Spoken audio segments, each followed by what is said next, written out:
In times gone by, one quarreled oft with Guizong concerning mechanical principles. We each had our ideals, and neither would yield.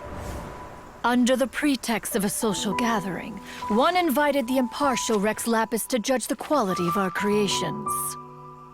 But Rex Lapis declared that Guizong's Obscuro Vulpus mechanism was superior.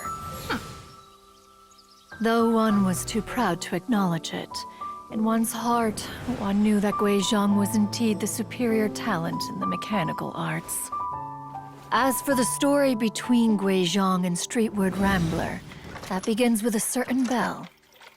In Guizong's opinion, while mechanisms were no substitute for human composers, they were yet capable of producing simple but fine melodies.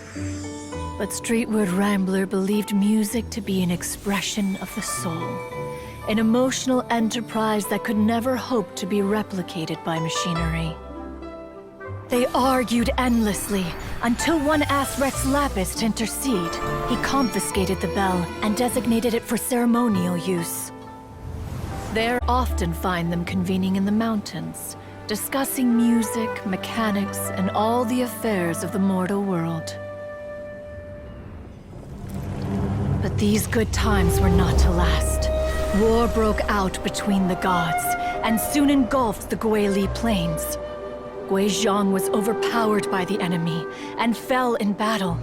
When Streetwood Rambler and I arrived at the scene at long last, all that remained among the ruins was her lifeless body. After this, at Streetwood Rambler's request, Rex Lapis granted her the cleansing bell for safekeeping. To honor our friend's memory, one made a few finishing touches to her ballistic device.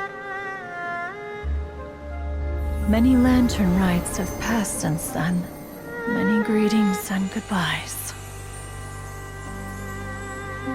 Upon what do you gaze? The Guili Plains? No.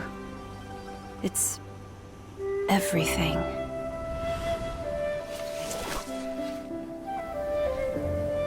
We think of human life as like a lantern that's lit one minute and extinguished the next.